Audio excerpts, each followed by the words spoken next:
નમસ્કાર મિત્રો, કેમ છો બધા? આનંદમાં ને? ઝકાસ. આજે ફરી એકવાર એક નવા વિષય સાથે આપની સમક્ષ ઉપસ્થિત થઈ છું અને એક ખૂબ સરસ, તમે બધાએ એનું હેડિંગ ને ટાઇટલ જોઈને સમજી ગયા હશો કે શેના વિશે વાત કરું છું. લાગણીઓનું અસંતુલન એટલે કે ઇમોશનલ ઇનબેલેન્સ. મિત્રો, શું તમે હંમેશા ખુશ રહી શકો છો? તમે આનંદમાં રહી શકો છો? ના. તો કેમ એવું થાય છે? આપણી લાગણીઓ અસંતુલિત કેમ થાય છે? દુઃખી થવું, ખુશ થવું આ બહુ સ્વાભાવિક વસ્તુ છે. પણ શું હંમેશા આવું બને છે કે નાની નાની બાબતમાં અપસેટ થઈ જાઓ છો, ગુસ્સે થઈ જાઓ છો, તમારું મૂડ સ્વિંગ થાય છે? તો આ બધું થાય છે. શું તમે આને સ્વાભાવિક ગણો છો? આજકાલની આ સ્ટ્રેસફુલ અને તણાવભરી લાઈફમાં આને બહુ સ્વાભાવિક ગણવામાં આવે છે અને કહેવામાં આવે છે કે આવું તો બધું થાય, તો બહુ સ્વાભાવિક છે, નોર્મલ છે. તો શું દરેક વસ્તુને આપણે નોર્મલ લેવી જરૂરી છે? અને શું મિત્ર, તમારા આ સ્વભાવ કે તમારું લાગણીઓનું ઇનબેલેન્સ થઈ ગયું છે, એનાથી તમારા શરીરની સ્વસ્થતા જળવાય છે? શું શરીરમાં નાના નાના દુખાવાની કાયમ ફરિયાદ કરો છો?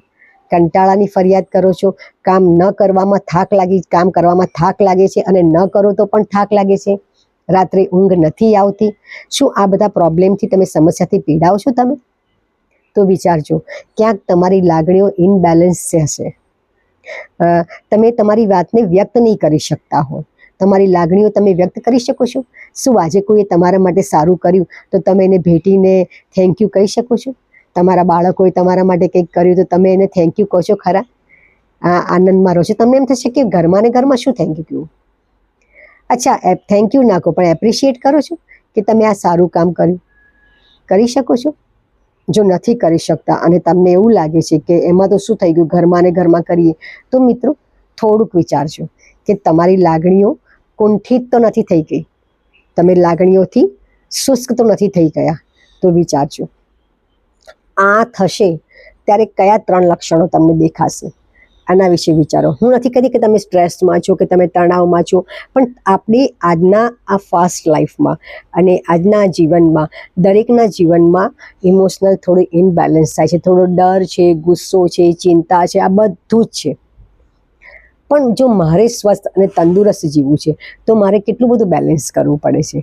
આપણે ભૌતિક રીતે તો બધું બેલેન્સ કરીએ છીએ, ઘરમાં રોજ કચરા વાળીએ, સાફ સફાઈ કરીએ, બધું જ કરીએ છીએ, પણ શું આ મનની સફાઈ કરીએ છીએ? આપણી લાગણીઓની સફાઈ કરીએ છીએ? તો મિત્રો, આજે એના વિશે જાણીશું થોડું. જો તમારો મૂડ સ્વિંગ થાય છે, નંબર 1, તમારો મૂડ સ્વિંગ થાય છે, ઘડીકમાં તમે ખુશ હોય, ઘડીકમાં તમે દુઃખી થઈ જાઓ, નાની નાની બાબતમાં અપસેટ થઈ જાઓ, સિગ્નલ મળી જાય તો પણ તમે કંટાળો કે આ શું યાર, એક સિગ્નલ મળ્યું એટલે 10 બધા સિગ્નલ મળશે, આવું તમને થાય છે? તો આ મૂડ સ્વિંગની એક નિશાની છે. બીજું છે ઇન્ક્રીઝ સ્ટ્રેસ, કામ વગરની ચિંતાઓ વધી જેવી. તમને કામ વગરની ચિંતાઓ થઈ જાય છે. કોઈ ઘરમાં કોઈ મોડું આવે તો થાય છે, કાં તો ટીવીમાં કોઈ ન્યૂઝ જુઓ છો, મોબાઈલ પર કોઈ રીલ જુઓ છો, કાં તો ન્યૂઝપેપરમાં તમે કોઈ સમાચાર વાંચો છો અને ચિંતા, તણાવ, તમને અત્યારની સ્થિતિ પર તમને ગુસ્સો આવે છે, એવું થાય છે. નંબર 3, કે તમને ઇમોશનલ રિએક્ટિવિટી તમારી વધી ગઈ છે. કે ધારો કે તમે ક્યાંક જતા હો અને તમને એવું થઈ જાય, તમે કોઈ મંદિરમાં ગયા, ધારો કે અત્યારે શ્રાવણ મહિનો ચાલે છે અને ખૂબ ગર્દી છે, તો તમે કંટાળી જાઓ છો. તમને ખબર જ છે ઘરેથી ગયા તારે કે અહીંયા ગર્દી હોવાની, પણ ગર્દી મળે છે તો કોઈ તમારી જોડેનું માણસ જો કંટાળી જાય તો તમે પણ ગુસ્સે થઈ જઈને કંટાળી જાઓ છો. શું આવું બને છે? લાંબી લાઈન હોય ને કોઈ આગળ ન વધતું હોય, કોઈ વચમાં આવી જતું હોય તો તમને ગુસ્સો આવે છે, તમે તરત રિએક્શન આપો છો. તમારી જોડે કોઈ એવું વર્તન કરે, અયોગ્ય વર્તન કરે તો શું તમે તરત ગુસ્સે થઈ જાઓ છો? તમને ક્યાંક છેતરાની લાગણી થાય, તમને ગુસ્સો આવે છે, દુઃખ થાય છે. નાની નાની બાબતોમાં જ્યારે આપણને દુઃખ થવા માંડે, આપણી અંદર એક ગુસ્સો, દુઃખ, સંતાપ, અસંતોષ, આવી બધી લાગણીઓ તમારી અંદર ઉદ્ભવતી હોય તો જરા વિચારજો કે તમે ઇમોશનલી ઇનબેલેન્સ છો કે નહીં. મિત્રો, આ એક નાનકડી વાત છે અને આજે આ વસ્તુ માટે મારે કેમ કહેવું પડ્યું છે, કારણ કે આજના આ જમાનામાં આપણે બધા જ આનાથી પીડાઈએ છીએ, લાગણીઓના અસંતુલનથી પીડાઈએ છીએ. તો શું આની કોઈ ઘરમાં આની શું અસરો થાય છે? તો એક તો સૌથી પહેલી આપણા શરીર પર એની અસર થાય છે. જ્યારે આપણી લાગણીઓથી અસંતુલિત થઈએ છીએ ત્યારે આપણને શું તમને વારંવાર માથું દુખવાની ફરિયાદ થાય છે, રાત્રે ઊંઘ નથી આવતી, સારી ભૂખ નથી લાગતી, કે પછી કંઈ ગમતું નથી, કોઈ કામ કરવાનો કંટાળો આવે છે, કે કોઈ કામમાં મન લાગતું નથી, કાં તો તમે કામ કરવાનું ભૂલી જાઓ છો. જો આ બધા પ્રોબ્લેમ થતા હોય તો આ આપણને પહેલાં નુકસાન આપણને કરે છે. આપણી લાગણીઓનું અસંતુલન સૌથી પહેલાં આપણને આ રીતે અસર કરે છે કે આપણે ભૂલી જઈએ છીએ. આપણને કોઈની સાથે વાત કરવી પણ નથી ગમતી. ક્યારેક કોઈ બોલાવે તો કેમ છે, મજામાં, બસ આમ. અને આમ આપણે માણસ જોડે વાત કરવા માટે તરસતા હોઈએ, આપણને એમ લાગે કે કોઈ વાત કરનાર નથી. શું કોઈ તમારી વાત સાંભળતું નથી, કાં તો તમે કોઈની વાત સાંભળો છો? કોઈ વાત કરતું હોય તેને વચમાંથી કાપી નાખી અને તમે જો એમની જોડે વાત કરતા હોય, તમે તમારી વાત કહેવા માંડતા હો, તો તમે સમજજો કે તમારું ઇમોશનલ ઇનબેલેન્સ ક્યાંક છે. કારણ કે જ્યારે આપણે શાંતિથી કોઈને સાંભળી નથી શકતા, કાં તો સહન પણ નથી કરી શકતા અમુક એવા માણસોની આપણી આસપાસની હાજરી, ત્યારે સમજવાનું કે તમે ઇમોશનલી દુઃખી છો, તમે અસંતુલિત છો. તો આનો ઉપાય શું છે હું આગળ વાત કરીશ એની, પણ પહેલાંના કારણો જણાવી દઉં. પછી તમે ઘણીવાર એવું થાય કે આપણે જ્યારે આપણા સંબંધોમાં આપણે પાછા પડીએ છીએ, કોઈ પણ સંબંધ જોડે પણ આપણે લેણ દેણનો વેપાર થઈ જાય છે. કારણ કે કોઈ તું મને આપીશ તો હું તને આપીશ. જો આવું કરીએ ત્યારે વેપાર છે, સંબંધ નથી. તો આ પણ બહુ મોટો એક ઇસ્યુ છે કે આપણા સંબંધોને બગાડે છે. અને આ ઇમોશનલ ઇનબેલેન્સનું આ સૌથી મોટું કારણ છે અત્યારે, કે અત્યારે આપણા બધાના સંબંધો એવા થઈ ગયા છે, એક હસમસતા પાયા પર છે કે બધાને ટેકો આપવાની જરૂર પડે છે. અને તું આપે તો હું તને આપું, તું મારા માટે કરે તો હું તને કરું, એવું લેણ દેણનો એક વેપાર થઈ ગયો છે. અત્યારે સંબંધોમાં કરવાની ભાવના કરતાં લેવાની ભાવના વધુ થઈ ગઈ છે. અને ત્યારે આ મોટામાં મોટું અત્યારે જે કારણ છે, આ સ્ટ્રેસ, તણાવ, આ તે બધું. પહેલાં તો એક હૂંફ હતી, અત્યારે તો પરિવારમાં હૂંફ નથી રહી. તો આ બધા કારણો છે. આવા કેટલાય કારણો છે, જો એ કરવા બેસું તો વિડીયો ખૂબ લાંબો થઈ જાય. પણ આ બધા કારણના કારણે આપણું આજે ઇમોશનલ ઇનબેલેન્સ થઈ ગયું છે. મિત્રો, એના વિશે હું વધારે લાંબી વાત પણ કરતી રહીશ, પણ અત્યારે હું ટૂંકાણમાં વાત કરું છું. તો આ બધા જો મને ખબર પડે કે મારા આટલા પોઈન્ટ છે, તો મારે એને રિકવર કેવી રીતે કરવા? કારણ કે મારે આવું તો રહેવું નથી. મારે સ્ટેબિલિટી લાઈફમાં જોઈએ છે. આપણને જીવનમાં પૈસાની સ્ટેબિલિટી જોઈએ છે, ઘરની જોઈએ છે, બધાની જોઈએ છે, કામની જોઈએ છે. તો આપણા ઇમોશનની સ્ટેબિલિટી આપણને જરૂરી છે કે નહીં? સૌથી પહેલાં તો, કારણ કે જો બધું હશે ને હું ખુશ નહીં હોઉં તો શું કામનું? સરસ મજાનો એસી રૂમ હશે ને મને ઊંઘ નહીં આવતી હોય તો શું કામનું? કારણ કે મારી લાગણી દુભાયેલી રહેતી હશે, મારા મનમાં ક્યાંક ને ક્યાંક કંઈ પણ તકલીફ રહેતી હશે. સરસ મજાની ટોયોટા ગાડી હશે કે હોન્ડા હશે, એમાં હું બેસી પણ મજા, મને આનંદ નહીં હોય એ ગાડીનો. તો જીવનમાં જો આનંદ ના હોય ને તો કશું જ કામનું આપણને લાગતું નથી. તો મિત્રો, એના માટે આપણે શું કરીશું? આપણે ઇમોશનલ ઇનબેલેન્સ તો જાણ્યું, સમજ્યા કે આ બધું કારણો છે. આપણને ખબર પડે કે મારે ઇમોશનલ, તો મારે શું કરવું? તો સૌથી પહેલાં આપણી જાત પર આપણે ધ્યાન આપવું.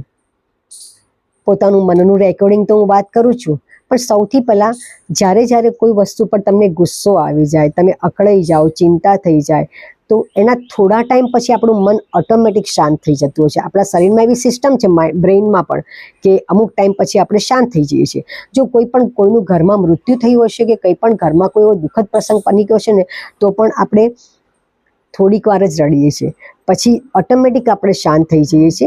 કારણ કે સાયન્ટિફિક રીતે આપણી આંખમાં જે આંસુઓ છે એ ખાલી થઈ ગયા છે અને ફરી એને બનતા ટાઈમ લાગે છે. એટલે પછી તો આપણે ખાલી થોડીક વાર બેસી રહી, સુનમન શાંતિ. આવા સમયે આપણું બ્રેઇન આપણને ઇન્ડિકેટ આપે છે કે તમે શાંત છો, હવે વિચારો. પછી આપણને પાણી પીવાનું મન થાય છે, આપણે ઊભા થઈને થોડા બહાર નીકળી જઈએ છીએ જગા પરથી કે ક્યાંક જઈએ છીએ. આ આપણું અનકોન્શિયસ માઇન્ડ ક્યાં તો સબકોન્શિયસ માઇન્ડ આપણને ઇન્ડિકેશન આપે છે કે હવે થોડીક વાર તું અહીંથી નીકળીને બહાર નીકળ.